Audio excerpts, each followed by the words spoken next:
Tim. Welcome to Watch Want and thanks for logging on. Today we're looking at the Vacheron Constantin Overseas Chronograph 42.5 millimeters stainless steel with a titanium bezel.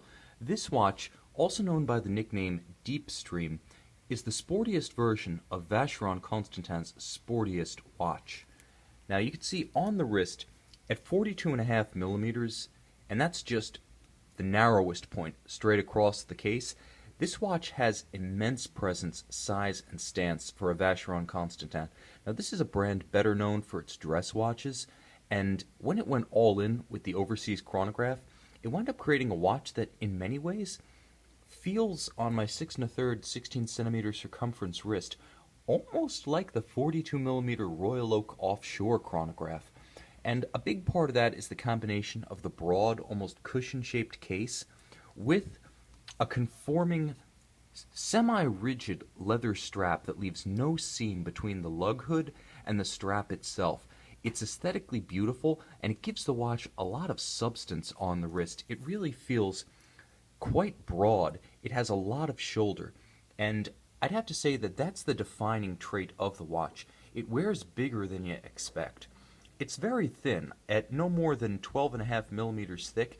It's not an overbearing presence on the wrist. It has a nice sloping bezel so it'll fit under a sleeve. And unlike the offshore, with its super rigid hornback alligator leather strap, this strap, likewise alligator but less heavily bolstered and less rigid than the Audemars, is an easier fit for a smaller wrist. But my goodness, this wears like a very imposing watch for a Vacheron. Now you can see that the strap, alligator on the top, beautifully folded on the side, calfskin on the bottom, hand-cut, hand-stitched, is paired with a beautiful Vacheron Constantin double deployant trigger-actuated clasp, and you can see the detailing here is exquisite. Now there's sandblasted interior, punctuated by polished segments. Every element is crafted to the standards you would expect of a high horology house. As impressive as the case, the dial, and the movement finishing is from Vacheron, I don't want to undersell the quality of the clasp that they build. It feels beautiful, it looks beautiful. This is part of the value that you're getting buying a sports watch from a house of high horology, known for the quality of its wares. Now the watch itself, as you can see, is very much like a cushion case in the grand tradition of the Overseas, and before that, the 1970s 222. This watch has a very mechanical, machine-like look, fully integrated all of a piece, strap into lugs, into case, into bezel. What sets the Overseas Chronograph apart in this case is the juxtaposition of the gray metal of titanium set against the brighter polish and brushed finish of the stainless steel case. The contrast between the matte tie, the brushed, and the polished steel is quite dramatic, and it really allows this watch to come across as imposing and substantial aesthetically, just as it feels substantial and imposing ergonomically. This is a watch that has a lot of presence, whether you're looking at it or wearing it. Now the dial is beautifully complementary to the gray of the titanium bezel. You can see outboard the Maltese cross motif that recurs throughout the watch. It's not just the Vacheron logo, it's a recurring theme throughout their timepieces. You can see it on the buckle, you can see it on the bezel. When you have a bracelet on the watch, you can see it on the links of the bracelet, and of course there's the Maltese cross marquee blazoned just above the company's signature and below the grand date. And the dial's slate coloration, and that is Vacheron Constantin's terminology for it. They also have anthracite, but that's reserved for rose gold. This is the slate treatment. It's a beautiful sunburst. The rayon pattern just explodes outward from the cannon pinion, the junction of the hands, all the way to the edge of this beautifully polished, it's not a tachometer scale, it's a minute scale, 0 to 60, concave around the outside. It slopes down from the bezel to that sunburst metallic dial. It itself doesn't share the sunburst finishing, instead it has a gorgeous circular grain pattern. Now on the dial, again, beautiful details set this watch apart. Vacheron uses full applied white gold, fully loomed hour indices, likewise white gold Maltese cross emblem and white gold hands. Also, the chapter rings feature high polished interior circumferential rehaut rings, and in each case it adds a little bit of luster, a little bit of detail, and with the inset cut of each subdial, extra definition to a dial that comes across as visually varied, nuanced, in spite of this all-gray tone. Now the watch does feature interesting detailing that sets each of these sub-registers apart, and for a little bit of a visual hook, the watch features asymmetrical subdials, with the chronograph minutes being substantially larger than the other two constant seconds and chronograph hours subdials.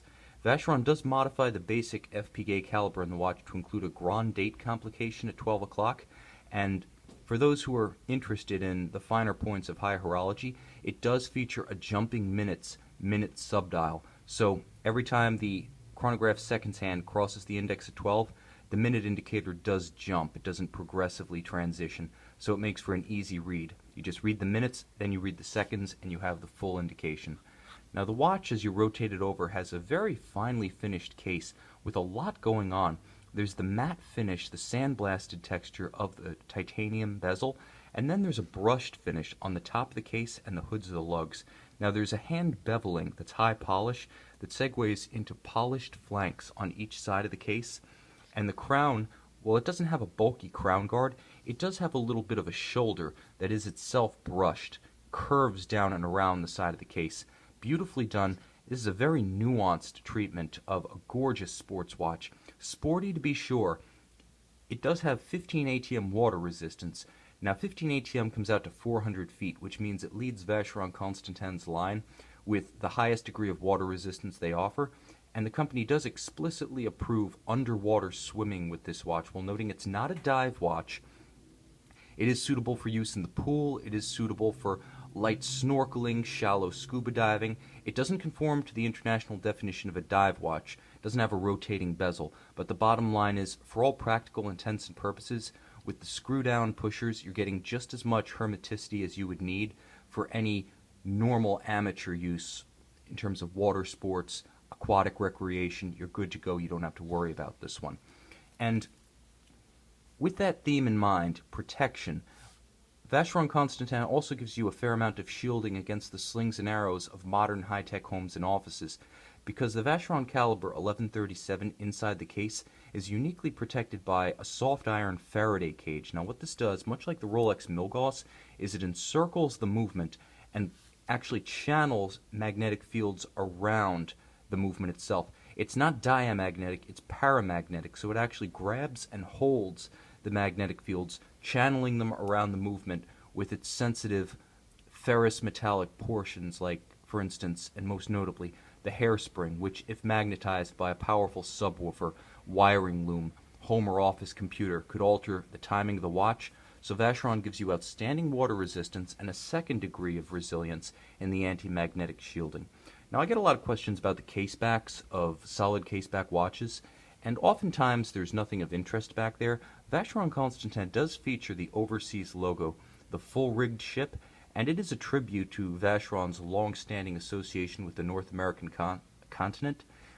As of 1819, long before most high horology houses were even founded, Francois Constantin, then acting as the agent of the company, took a trip to North America, where he helped to establish early links between Vacheron and its North American clientele, primarily in the United States. So that relationship is celebrated on this caseback engraving and by the very name Overseas itself.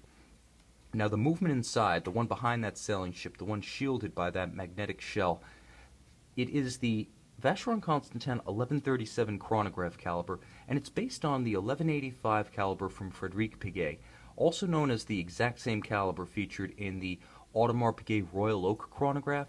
The Philippe Piguet is one of the truly great automatic chronograph calibers of the last 30 years.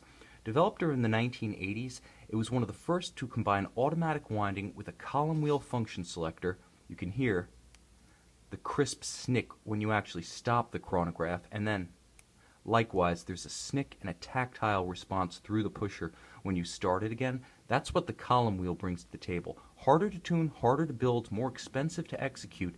It is the traditional way to build a chronograph. And because of the vertical clutch, whereby there is no meshing of gears that can wear down over time, and also feature play in between their teeth, the stop is always immediate with no stagger. The start never features a jump of a second to a second and a half, as you'll see with the lateral clutch. And for those who prefer to have center seconds on their chronograph, with the vertical clutch, you can run the center seconds continuously with no hazard to the movement. Again, it's just two meshing plates, so there isn't any kind of wheel train wear that's resulting from the constant use of the chronograph. So if you prefer center seconds, the vertical clutch gives you the flexibility to simply run the chronograph all the time. The movement does operate at 3 Hz, so it's a little bit more stately than today's 4 Hz movements.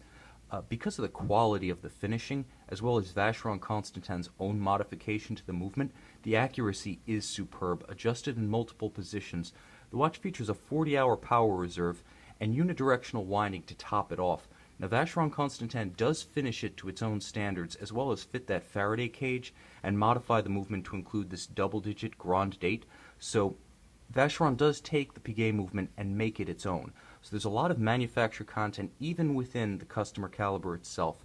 And with a watch this distinctive, this bold, with this much presence, and a degree of practicality and durability uncommon on a Vacheron, the Vacheron Constantin Overseas Chronograph 42.5 millimeters stainless steel with a titanium bezel is an outstanding option for the VC fan who needs something just a little bit more durable than his Patrimony or his Harmony to take to the beach or the pool this summer.